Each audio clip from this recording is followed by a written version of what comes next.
Subscribe করুন Saikat tech IT king চ্যানেলকে latest technology related video দেখার জন্য। Welcome to Saikat tech IT king. আপনি কি আপনার বাড়ির জন্য ইনভার্টার সিস্টেম লাগাতে চান? তার জন্য আপনি কি একটা ভালো মানের ইনভার্টার এবং ব্যাটারি আপনাকে কিন্তু সিলেকশন করতে হবে। তো আজকের ভিডিওতে কিন্তু আমি সেটাই বলবো যে কিভাবে আপনি আপনার বাড়ির লোড অনুযায়ী সঠিক ইনভার্টার এবং ব্যাটারি আপনি সিলেকশন করতে পারবেন এই ভিডিওটা দেখার পর। তো প্রথমেই শুরু বলছি যে আমার চ্যানেলে আপনারা যদি নতুন হয়ে থাকেন চ্যানেলটা সাবস্ক্রাইব করবেন এবং এই চ্যানেলে আমি আইটি রিলেটেড, নেটওয়ার্কিং এবং total technology related video upload করতে থাকি। তো ভিডিওটি শুরু করছি।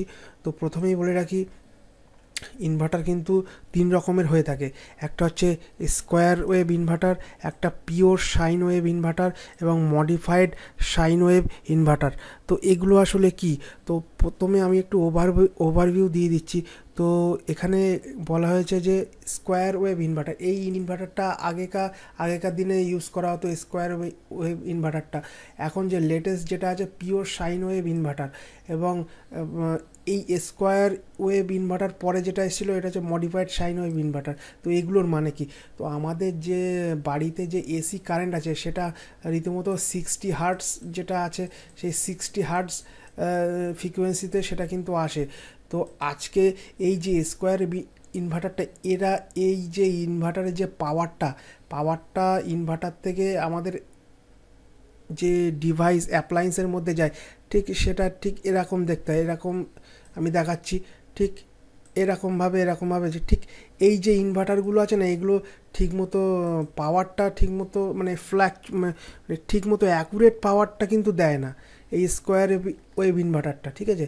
তারপরে যে পিওর সাইন ওয়েভ ইনভার্টারটা আছে, এটা কিন্তু মোটামুটি আমাদের বাড়ির যে 60 হার্টজ যে লোড ক্যাপাসিটি, মানে যে ফ্রিকোয়েন্সিতে এসি লোডটা আসে, মোটামুটি সেই রকম ধরনের দেওয়ার চেষ্টা করে, অর্থাৎ পাওয়ারটা অ্যাকুরেট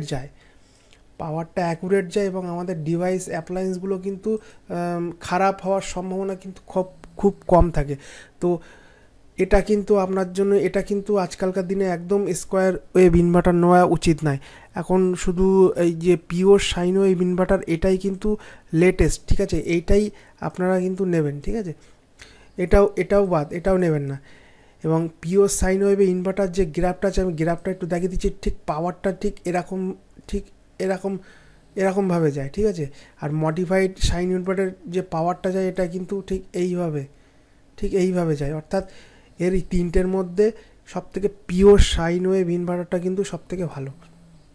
তো আপনারা কিন্তু এই পিওর সাইন ওয়েভ ইনভার্টারটা কিন্তু দোকানে গিয়ে এটাই বলতে হবে যে পিওর সাইন ওয়েভ ইনভার্টার আমার দরকার। তো এরপরে আমি চলে যাচ্ছি পরের স্লাইডে। এখানে আপনার ইনভার্টার সিলেকশন লোড ক্যাপাসিটি, অর্থাৎ আপনার বাড়িতে যে হোম অ্যাপ্লায়েন্সগুলো আছে, ঠিক আছে, টোটাল লোড যে টোটাল ওয়াট ক্যালকুলেশনটা কিন্তু আপনাকে করতে হবে। অর্থাৎ আমি এখানে দেখিয়েছি যে এখানে দেখানো হয়েছে যে টোটাল লোডটা কত আমার বাড়ির, যে আমি যে ইনভার্টারটা পারচেস করতে যাব, তো টোটাল বাড়ির আমার লোডটা কত সেটা কিন্তু আমাকে আগে দেখতে হবে। তো এখানে কি আছে? এখানে আছে সিলিং ফ্যান, এখানে সিলিং ফ্যান কিন্তু 4 পিস, পার ফ্যান ওয়াট 70 ওয়াট। এবার আপনারা বলছেন তাহলে ওয়াটটা কোথার থেকে দেখবেন আপনারা যখন ফ্যান কিংবা লাইট যখন কিনবেন, তখন তার গায়ে কিন্তু লেখা থাকে যে ডিভাইসটা, যে অ্যাপ্লায়েন্সটা কত ওয়াট কারেন্ট কনজামশন করে, ঠিক আছে। তোর গায়ে লেখা থাকবে। তো মোটামুটি একটা সিলিং ফ্যানের ওয়াট মোটামুটি 70 ওয়াট মতো থাকে। তো আমি এখানে 4টে ফ্যান নিয়েছি, ঠিক আছে। তাহলে 4টে ফ্যান যদি নিই, তাহলে এখানে 4টে ফ্যান, তাহলে আমার টোটাল 70 × 4, তাহলে 280 ওয়াট কিন্তু হচ্ছে। 4টে ফ্যান মিলিয়ে 280 ওয়াট হচ্ছে। এবার আছে এলইডি লাইট 6টা, পার এলইডি ওয়াট 11 ওয়াট, অর্থাৎ প্রত্যেকটা এলইডি লাইট কিন্তু 11 ওয়াট করে, ঠিক আছে। প্রত্যেকটা এলইডি লাইট 11 ওয়াট করে। তো তাহলে টোটাল ওয়াট কত হলো? টোটাল ওয়াট আমার তাহলে 66 ওয়াট হলো, ঠিক আছে। 66 ওয়াট হলো। এবং তারপরে আছে এলইডি টিভি 2টো, পার এলইডি টিভি ওয়াট কত? 100, অর্থাৎ টোটাল দুটো, তাহলে এলইডি টিভি টোটাল ওয়াট কত হলো, 200 ওয়াট। তাহলে কিন্তু টোটাল 200 ওয়াট হলো। এখানে আছে মিউজিক সিস্টেম, দুটো মিউজিক সিস্টেম, পার মিউজিক সিস্টেমের ওয়াট কত, 200, টোটাল ওয়াট কিন্তু 400। আমি এখানে আপনাদের বোঝানোর জন্য ceiling fan, LED TV music system হিসাবে দিয়েছি। আপনাদের যেসব গ্যাজেট আছে সেখান থেকে আপনারা ওয়াটটা দেখে নিতে পারেন এবং গুগলে সার্চ করে নিতে পারেন যে আপনার এই কিংবা পার্টিকুলার ওই কোম্পানির নামটা দিয়ে সার্চ করতে পারেন যে এই মোটামুটি এই অ্যাপ্লায়েন্সের ওয়াটেজটা কত। তো সেইটা দেখে নিয়ে আপনি মোটামুটি গুণ করে করে টোটাল ওয়াটটা আপনারা বের করে নেবেন। বের করে নেওয়ার পরে কিন্তু এখানে তাহলে টোটাল এই যে টোটাল যে ওয়াটটা আছে, এখানে টোটাল ওয়াটটা, তাহলে টোটাল হোম অ্যাপ্লায়েন্সের টোটাল লোড কিন্তু 946 ওয়াট কিন্তু দাঁড়াচ্ছে। ঠিক আছে, 946 ওয়াট। তাহলে আমার বাড়ির যে লোডটা আছে টোটাল অ্যাপ্লায়েন্স, তাহলে 946 ওয়াট। তাহলে আমি পরের স্লাইডে চলে যাচ্ছি। এবং এরপরে আছে ইনভার্টারের রেটিং। ইনভার্টার যে আমরা পারচেস করতে যাব, ইনভার্টার কিন্তু সবসময় আপনার ওই ভিএ রেটিংয়ে হয়। ঠিক আছে, ইনভার্টার রেটিং সবসময় ভিএতে থাকে, ওয়াটে থাকে না। তো আমার হোম অ্যাপ্লায়েন্স ডিভাইস তাহলে কনভার্ট ওয়াট টু ভি, অর্থাৎ আমার এখানে কত হয়েছে, এখানে কিন্তু আমার 946 ওয়াট কিন্তু টোটাল লোড আছে, আমার ওয়াট 946 ওয়াট। এই ওয়াটটাকে আমাকে কিন্তু ভিএতে কনভার্ট করতে হবে, অর্থাৎ ইনভার্টারের যে মেশিনটা সেটা তো ভিএতে থাকে, ওয়াটে থাকে না। তো আমাকে ওয়াট থেকে ভিএতে তাহলে কনভার্ট করতে হবে। তাহলে ওয়াট থেকে ভিএতে কনভার্ট করতে গেলে তাহলে আমাকে কি করতে হবে, এখানে how to calculation watt to VA. তাহলে এখানে 946 ওয়াট ইন্টু 0.8, 0.8টা আসলে কি আমি বলে দিচ্ছি। এখানে 0.8 হচ্ছে পাওয়ার ফ্যাক্টর, অর্থাৎ এটা আপনার 0.8টা আপনারা বলেন পাওয়ার ফ্যাক্টরটা আবার কি। পাওয়ার ফ্যাক্টরটা একটা ক্যালকুলেশনের একটা মানে কি বলবো, ইলেকট্রিকের অনেক ব্যাপার থাকে যে এই 0.8 পাওয়ার ফ্যাক্টরটা দিয়েই আমি মানে মাল্টিপ্লাই করতে, অর্থাৎ এই পাওয়ার ফ্যাক্টর নিয়ে পরে আমি একদিন একটা ভিডিও বানাবো যে পাওয়ার ফ্যাক্টরটা আসলে কি। তো আপনাদের এই 0.8 দিয়েই কিন্তু গুণটা করতে হবে। ঠিক আছে, তো এখানে 946 ওয়াট, তাহলে 946 ওয়াট ইন্টু 0.8 পাওয়ার ফ্যাক্টর, তাহলে ইকুয়াল টু 756.8 ভিএতে কিন্তু দাঁড়াচ্ছে। আমি এখানে আপনাদের একটু মাল্টিপ্লাই করে দেখিয়ে দিচ্ছি। এখানে ক্যালকুলেটর আমি দেখিয়ে দিচ্ছি একটু। 946 ইন্টু 0.8, এখানে কিন্তু 756.8, ঠিক আছে, বেরিয়ে গেছে।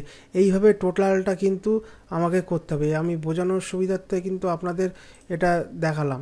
ঠিক আছে, তো এখানে যেহেতু আছে 756 ওয়াট, এই 756 ভিএ, এইভাবে আমার তো বাড়ির লোড ছিল কত, এখানে আমার বাড়ির লোড ছিল কিন্তু 946 ওয়াট, 946 ওয়াট কিন্তু লোডটা ছিল। তো আমি আরও কিছু এক্সাম্পলের মানে বোঝানোর জন্য আরও কিছু মানে এখানে অ্যাড করে দিয়েছি। অর্থাৎ এখানে আছে 1200 ওয়াট ইন্টু 0.8, তাহলে 1200 ওয়াট যদি আমার বাড়ির লোড থাকতো তাহলে এখানে 960 ভিএ হতো। ঠিক আছে, এখানে যদি 2000 ওয়াট যদি আমার বাড়ি ফ্রিজ থাকে কিংবা মোটর থাকে, তাহলে সেগুলো আপনারা ঠিক একইভাবে আমি যেভাবে এখানে মাল্টিপ্লাই করে দিয়েছি, আপনারা সেইভাবে এখান থেকে ওয়াটেজটা দেখে নিয়ে আপনারা এখানে ওয়াটেজটা প্রথমে করে তারপর এখানে টোটালটা ক্যালকুলেট করবেন। ঠিক আছে, তো আমি সেইটাই এখানে করেছি। তো এবার আছে এখানে কি আছে, এখানে টোটাল আমার ওয়াটটা কিন্তু ছিল 946 ওয়াট।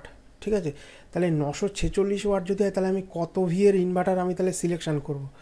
তাহলে আমার এখানে কি আছে, এখানে 946, তাহলে আমি 946 যদি হয়, এখানে 756 ভিএ এইভাবে তো হয় না, ইনভার্টারের 800 ভিএ হয়, 900 ভিএ হয়, 1000 ভিএ, 1200 ভিএ, এরকম অ্যাকুরেট 756 ভিএ হয় না।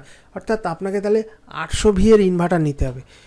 এই যে যদি এই বাড়ির যদি 946 ওয়াট লোড যদি আপনি চালাতে চান, তাহলে কিন্তু আপনার 800 ভিএর ইনভার্টার নিতে হবে। ঠিক আছে, আপনাকে 800 ভিএর ইনভার্টার, তাহলে দোকানে গিয়ে বলতে হবে আমাকে 800 ভিএর ইনভার্টার লাগবে, ঠিক আছে। তো এইভাবে এরম করতে করতে যদি আপনার বাড়ি যদি 1200 ওয়াট মতো লোড থাকে, তাহলে এখানে কত ভিএ দাঁড়াচ্ছে, 960 ভিএ। তাহলে আপনাকে দোকানে গিয়ে বলতে হবে যে আমার 1000 ভিএ কিংবা একটু বেশি নেওয়াই ভালো, 1100 ভিএর ইনভার্টার তাহলে আমার দরকার। তো এটা তো হলো ইনভার্টার, ঠিক আছে। এইবার এখানটায় আছে যে how to calculation VA to watt. আমরা প্রথমে আগে করলাম যে ওয়াট টু ভিএ। এবার আমরা এবার ক্যালকুলেশন করব ভিএ থেকে ওয়াট। আগে করলাম ওয়াট থেকে ভিএ, এখন করব ভিএ থেকে ওয়াট। তাহলে ভিএ থেকে ওয়াট করতে গেলে কি দেখলো আমার এই 756 ভিএ, শুধু এখানে 756 ডিভাইডেড 0.8 পাওয়ার ফ্যাক্টর, এটা আপনাকে করতে হবে। তাহলে টোটাল 946 ওয়াট কিন্তু বেরিয়ে যাবে। আমি এখানে করে দেখিয়ে দিচ্ছি যে এটা টোটালটা বেরায় কিনা। এখানে আমি করে দেখিয়ে দিচ্ছি যে টোটাল 946 ওয়াট, 756.8 ভাগ 0.8, এখানে কিন্তু 946 ওয়াট কিন্তু বেরিয়ে গেছে। এইভাবে কিন্তু আপনারা ভিএ থেকে ওয়াটে কিন্তু আপনারা ক্যালকুলেশানটা করতে পারেন এইভাবে। শুধু এখানে ওয়াট থেকে ভিএতে করতে গেলে আপনাকে কি করতে হবে, এখানে শুধু আপনাকে ইনটু করে দিতে হবে, ইনটু 0.8 পাওয়ার ফ্যাক্টর। আর এখানে ভিএ থেকে ওয়াট করতে গেলে এখানে ডিভাইডেড, গুণের জায়গায় তো শুধু ভাগ করতে হবে। এটা তো তাহলে গেল যে ইনভার্টার যে মেশিনটা আছে সেটা আপনারা কিভাবে সিলেকশন করবেন। তাহলে এইভাবে তাহলে আপনারা সিলেকশন করতে পারবেন, ঠিক আছে। তাহলে কি হলো, এখানে আমার টোটাল 946 ওয়াট, তাহলে আমি কত ভিএর ইনভার্টার সিলেকশন করব, এখানে তাহলে 800 ভিএর ইনভার্টার সিলেকশন করব, ঠিক আছে। 756 ভিএ তো হয় না, ওই জন্য এটা অ্যাকুরেট, ঠিক আছে। 800 ভিএর ইনভার্টার মার্কেটে পাওয়া যায়, 800 ভিএর ইনভার্টার আমরা সিলেকশন করব। এরপরে আসে যে ব্যাটারি। ইনভার্টার তো পারচেস করা হয়ে গেলো, এবার ব্যাটারি আপনারা কী ধরনের ব্যাটারি নেবেন, ঠিক আছে। ব্যাটারিটা আমি বলে দিচ্ছি। ব্যাটারি সাধারণত দু রকমের হয়ে থাকে, ঠিক আছে। ইনভার্টার ব্যাটারি দু রকমের হয়ে থাকে, একটা হচ্ছে ফ্ল্যাট প্লেট ব্যাটারি C10, আর হচ্ছে টল টিউবলার ব্যাটারি। তো ফ্ল্যাট প্লেট ব্যাটারি কিন্তু তুলনায় কিন্তু টল টিউবলার ব্যাটারি কিন্তু ভালো। তো আমি আপনাদের বলবো যে আপনারা টল টিউবলার ব্যাটারিটা নেবেন, ঠিক আছে। ফ্ল্যাট প্লেটের থেকে টল টিউবলার ব্যাটারি ব্যাকআপটা বেশি, আর এই ফ্ল্যাট প্লেট ব্যাটারির থেকে টল টিউবলার ব্যাটারি কিন্তু একটু দাম বেশি হবে, একটু কস্টলি হবে, ঠিক আছে। তো এবং এটা কিন্তু ভালো, টল টিউবলার ব্যাটারিটা কিন্তু ভালো। আপনার যদি বেশি ব্যাকআপ টাইম দরকার হয় আপনারা কিন্তু টল টিউবলার ব্যাটারিতে যাবেন, ঠিক আছে। আর ফ্ল্যাট প্লেট ব্যাটারিও নিতে পারেন, কোনো সমস্যা নেই, কিন্তু আমি আপনাদের বলছি আপনারা টল টিউবলার ব্যাটারিটাই নেবেন। C10 আর C20 ব্যাটারির ভাগ আছে। তো আজকের ভিডিওতে আমি সেটা বলছি না, আপনাদের শুধু দেখতে হবে যে টিউবলার ব্যাটারির গায়ে যেন C10 লেখা থাকে, ঠিক আছে। C10 আর C20 ব্যাপারটা কি সেটা আমি পরের একটা ভিডিও বানাবো, সেটাতে বলবো। তো এইবার আসি ব্যাটারি ব্যাকআপ টাইম। তো আপনারা যে ইনভার্টার মেশিনটা পারচেস করবেন, তো ব্যাটারির যে ব্যাকআপ টাইমটা কতক্ষণ, অর্থাৎ আপনার লোডগুলো যে আপনার যে ডিভাইস অ্যাপ্লায়েন্সগুলো আছে সেটা কতক্ষণ চলবে, সেটা তো তার জন্য আমাকে ব্যাটারি সিলেকশন করতে হবে। ব্যাটারি কিন্তু বিভিন্ন রকম অ্যাম্পিয়ারের হয়ে থাকে, ঠিক আছে। অ্যাম্পিয়ারটা আসলে কি, এইচটা আসলে কি, এইচ কথার অর্থ হলো অ্যাম্পিয়ার পাওয়ার পার আওয়ার, অর্থাৎ ব্যাটারি এইচ যত বেশি হবে তত কিন্তু ব্যাকআপ টাইম কিন্তু বাড়বে। অর্থাৎ এখানে কি বলা হয়েছে, ডিফারেন্ট ব্যাটারি এইচ, এক্সাম্পল যেমন 12 ভোল্টের battery 100H, 150H, 180H, 220H, অর্থাৎ বিভিন্ন এইচের ব্যাটারি, ঠিক আছে। তো প্রথমেই বলি আমার বাড়ির যে লোড, ঠিক আছে। এখানে একটা এক্সাম্পল হিসেবে আমি এখানে দেখিয়েছি। এখানে দেখা গেলো আমার আগে কত ছিল, আমার এখানে ছিল 946 ওয়াট। এখানে আমার বাড়ির লোড ছিল কত, 946 ওয়াট। তো আমি 946 ওয়াটের মধ্যে দেখা গেলো এই total ceiling fan, LED light, LED TV, music system টোটালটা মানে এর মধ্যে দেখা গেলো আমি 600 ওয়াট লোড দিলাম, 946 ওয়াট পুরো লোড দিলাম না, এক্সাম্পল হিসেবে। মনে করুন যে আমি 600 ওয়াট আমি লোডটা চালাবো, টোটালটাই 600 ওয়াট। মানে 600 ওয়াট হিসেবে চালাবো লোডটা। তো 600 ওয়াট লোড চালাতে গেলে তাহলে কতক্ষণ তাহলে ব্যাকআপ অ্যাম্পিয়ার পাবো? তো এখানে আমি দেখাচ্ছি যে এই যে লোড আছে 600, 12 ভোল্ট, আমাদের যেহেতু 12 ভোল্ট ব্যাটারি ভোল্টেজ কত, ব্যাটারি ভোল্টেজ কিন্তু 12 ভোল্টের ব্যাটারি। তাহলে এখানে আমি কি করব, 600, এখানে আমি 600 ভাগ 12, এখানে কিন্তু 50, অর্থাৎ 600 ডিভাইডেড ব্যাটারি ভোল্টেজ 12 আমি ভাগ করে দিয়েছি। ভাগ করে দেওয়ার পরে এখানে কিন্তু 50 অ্যাম্পিয়ার লোড হয়ে গেছে। মানে লোডটা কিন্তু 50 অ্যাম্পিয়ার, মানে ব্যাটারি যে ডিসচার্জ হবে, ডিসচার্জের যে অ্যাম্পিয়ারটা সেটা কিন্তু 50 অ্যাম্পিয়ার হয়ে দাঁড়িয়েছে।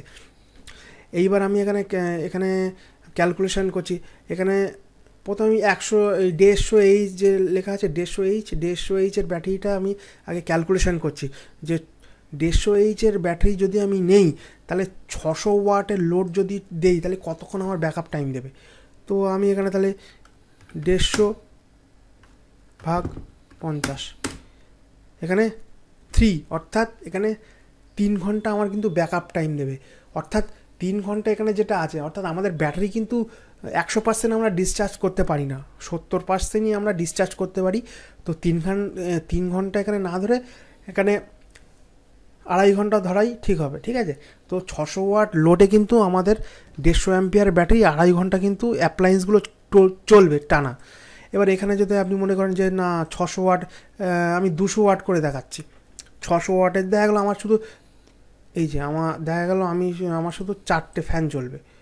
এখানে কি হয়েছে, এখানে আমি তাহলে শুধু 4টে ফ্যান চালাবো 280 ওয়াট। তাহলে 280 ওয়াট লোডে তাহলে আমার কত দাঁড়াচ্ছে, আমি সেটা ক্যালকুলেশন করে দেখাচ্ছি। এখানে তাহলে 240 ওয়াটে তাহলে আমার তাহলে 240 ভাগ 12, তাহলে 20 অ্যাম্পিয়ার, তাহলে 20 অ্যাম্পিয়ার লোড দাঁড়াচ্ছে। তাহলে 20 অ্যাম্পিয়ার, তাহলে 20 অ্যাম্পিয়ার ভাগ, সরি এখানে তাহলে 150 অ্যাম্পিয়ার ভাগ 150 ভাগ 20, অর্থাৎ আমার এখানে কিন্তু 7.5, অর্থাৎ 7 ঘন্টা পর্যন্ত কিন্তু আমি ব্যাকআপ পাবো টানা। যদি 4খানা ফ্যান চলে 280 ওয়াটে তাহলে কিন্তু আমি 7 ঘন্টা পর্যন্ত ব্যাকআপ পাবো। এবার এখানে তো 150H আছে, তাহলে এখানে 180H করে দেখি তাহলে কত হয়। যদি আপনারাই যত এইচের ব্যাটারি নেবেন তত কিন্তু ব্যাকআপ টাইমটা বেশি পাবেন। আমি তাহলে এখানে 180টা করে দেখি, তাহলে 180টা তাহলে করে দেখি কত দাঁড়াচ্ছে। 20 অ্যাম্পিয়ার ভাগ 180, 180 ভাগ 9 ঘন্টা, আমার কিন্তু তাহলে 9 ঘন্টা ব্যাকআপ দিচ্ছে, ঠিক আছে, 180H ব্যাটারিতে। এবার সেইভাবে 220টা করে দেখি, 220 ভাগ 11 ঘন্টা। এইভাবে কিন্তু আপনারা কিন্তু ব্যাটারি ব্যাকআপ টাইমের ক্যালকুলেশনটা কিন্তু করতে পারেন, ঠিক আছে। তো এখানে 11 ঘন্টা যেহেতু আছে, সেখানে বললাম 70% পর্যন্ত আমরা আমাদের ব্যাটারিকে ডিসচার্জ করতে পারি। তো 11 ঘন্টাটাকে আপনারা 10 ঘন্টা ধরতে পারেন। এবং আপনারা যদি বলেন না আমার আরও 20 ঘন্টা আমার লাগবে, তাহলে কি হলো, তাহলে 220H ব্যাটারি তাহলে আপনাকে দুটো নিতে হবে, নিয়ে আপনাকে প্যারালাল কানেকশান করে নিতে হবে। কিংবা আপনি 150 অ্যাম্পিয়ারের দুটো ব্যাটারি নিলেন, 150 300 হয়ে গেল, আরও ব্যাকআপ টাইমটা বেড়ে গেল, ঠিক আছে। এই হচ্ছে ব্যাপার। তো আপনারা কিন্তু এইভাবে inverter battery load, battery backup time এবং লোড ক্যাপাসিটিগুলো আপনারা ক্যালকুলেশন করে ইজিলি আপনারা কিন্তু ইনভার্টার পারচেস করতে পারেন। তো আজকে এই পর্যন্তই, দেখা হবে পরের ভিডিওতে।